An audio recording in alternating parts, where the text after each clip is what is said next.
Hello friends, எல்லாரும் எப்படி இருக்கீங்க? இன்னைக்கு நம்ம வீடியோல சிக்கனை வச்சு ரொம்ப டேஸ்டியா சூப்பரா எல்லாருக்கும் ரொம்ப பிடிக்கக்கூடிய வகையில பகோடா தான் செய்ய போறோம். வாங்க சிக்கன் பகோடா எப்படி செய்யறதுன்னு பார்க்கலாம். ஒரு பவுல்ல சிக்கன் சேர்த்துக்கலாம். 300 கிராம் போன்லெஸ் சிக்கன் வந்து எடுத்துர்க்கேன். இந்த மாதிரி நல்லா சின்னதா வந்து சிக்கனை கட் பண்ணி எடுத்துக்கோங்க. பகோடாக்கு வந்து ரொம்ப பெருசா இருக்க கூடாது. சின்னதா தான் இருக்கணும். கொஞ்சம் கூட தண்ணியே இல்லாம நல்லா வடிச்சு எடுத்துக்கோங்க. பக்கோடா செய்யறதா இருந்தா எப்பவுமே நம்ம கடலை மாவும் அரிசி மாவும் சேர்த்துப்போம். இப்போ நான் கடலை மாவு சேர்த்துக்கிறேன்.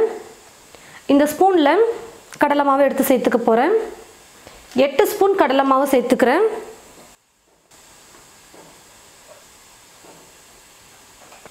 4 ஸ்பூன் அரிசி மாவு சேர்த்துக்கிறேன்.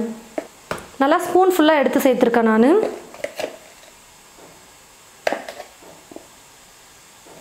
ஒரு மீடியம் சைஸ் வெங்காயம் எடுத்து பொடியா கட் பண்ணி வச்சிருக்கேன், அதை சேர்த்துக்கிறேன்.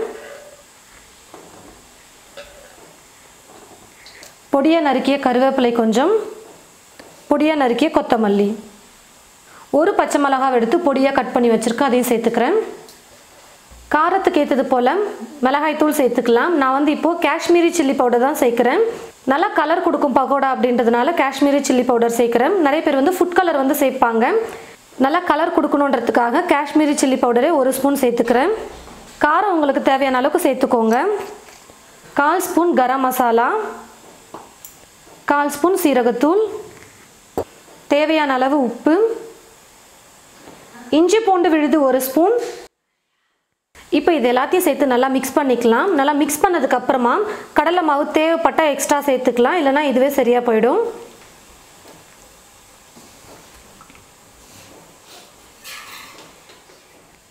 எல்லாத்தையும் சேர்த்து ஓரளவுக்கு நல்லா மிக்ஸ் பண்ணதுக்கு அப்புறமா எலுமிச்சம்பழ சாறு சேர்த்துக்கலாம். நான் வந்து 2 ஸ்பூன் அளவுக்கு எலுமிச்சம்பழ சாறு சேர்த்துக்கிறேன்.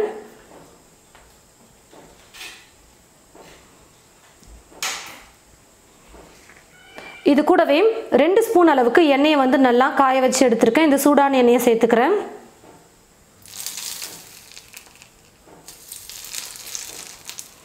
இப்போ இது எல்லாத்தையும் சேர்த்து நல்லா மிக்ஸ் பண்ணி விட்டுக்கலாம். தண்ணி வந்து தேவைப்பட்டால் மட்டும் சும்மா லைட்டாக தெளிச்சுக்கோங்க. மற்றபடி சிக்கன்லேயே தண்ணி இருக்கும். ஒரு வேளை பத்தலைன்னா லைட்டாக 1 ஸ்பூன் இல்லை 2 ஸ்பூன் சேர்த்தா போதும்.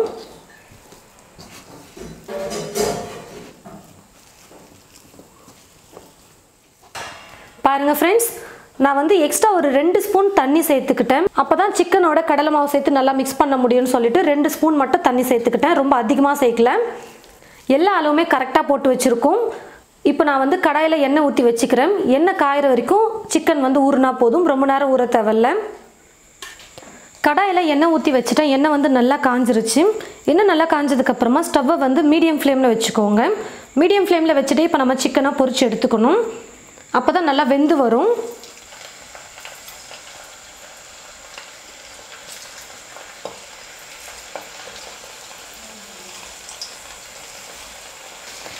ஸ்டவ்வை மீடியம் ஃப்ளேமில் வச்சுக்கிட்டே 4லிருந்து 5 நிமிஷம் குக் பண்ணாலே போதும். சிக்கன் வந்து நல்லா வெந்து கலர் சூப்பராக வந்துடும். அப்பப்போ கரண்டி வச்சு லைட்டாக கலந்து கொடுத்துக்கலாம். அப்போ எல்லா பக்கமும் நல்லா வெந்து வரும்.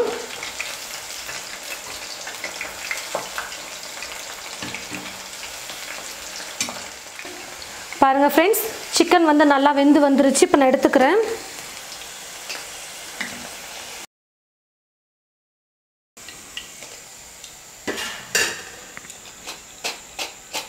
சிக்கன் பகோடாவை எடுத்ததுக்கு அப்புறமா ஒரு 30 செகண்ட்லேருந்து 1 நிமிஷம் வரைக்கும் எண்ணெயை வந்து காய வச்சுக்கோங்க. நம்ம மீடியம் ஃப்ளேம்லேயே குக் பண்ணுறதுனால எண்ணெய் வந்து கொஞ்சம் காயாமல் இருக்கும். அதனால ஃபஸ்ட்டு 1 நிமிஷம் காய வச்சுக்கிட்டு அதுக்கப்புறம் ஸ்டவ்வை மீடியம் ஃப்ளேமில் வச்சுட்டு நம்ம குக் பண்ணிக்கலாம்.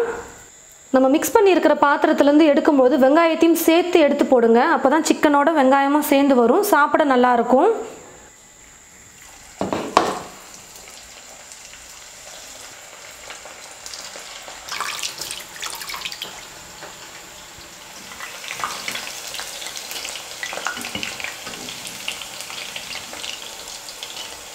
இதே மாதிரி இருக்கிற எல்லா சிக்கனையும் எண்ணெயில் போட்டு பொரிச்சு எடுத்துக்கலாம்.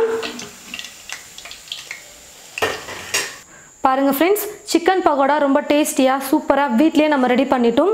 கடையிலலாம் வந்து நீங்கள் போய் வாங்கி சாப்பிட்டீங்கன்னா ஒரு பிளேட்டுக்கு ஒரு 10 சிக்கன் பீஸ் தான் இருக்கும். ஆனால் அதுவே 200 ரூபாய் 300 ரூபான்னு சொல்லுவாங்க. அதே வீட்டில் 300 கிராம் சிக்கன் போட்டு தான் நான் செஞ்சேன். ஒரு தட்டு நிறைய வந்திருக்கு பாருங்கள். வீட்டில் இருக்கிற எல்லாருமே சாப்பிடலாம். நல்லா டேஸ்டியாக சூப்பராக போதுங்கிற அளவு வரைக்கும் நம்ம சாப்பிட்டுக்கலாம். 300 கிராம் சிக்கனுக்கு நான் சொன்ன அளவு போட்டு செஞ்சிங்கன்னா பர்ஃபெக்டாக சூப்பராக வரும். காரம் மட்டும் நீங்கள் முன்ன பின்ன அட்ஜஸ்ட் பண்ணிக்கோங்க உங்களுக்கு ஏற்றது போல். இதே போல் சிக்கன் பக்கோடா செஞ்சு பார்த்துட்டு எப்படி இருக்குன்னு மறக்காமல் கமெண்ட் பாக்ஸில் வந்து கமெண்ட் பண்ணுங்கள். இந்த வீடியோவை மற்றவங்களுக்கும் ஷேர் பண்ணுங்கள். இது போல் நிறைய ரெசிபீஸ் பார்க்க தமிழ் ஃபுட் மசாலா சேனலை மறக்காமல் சப்ஸ்கிரைப் பண்ணிக்கோங்க. கூடவே பக்கத்தில் இருக்கிற பெல் ஐக்கானை கிளிக் பண்ண மறந்துடாதீங்க. தேங்க்யூ.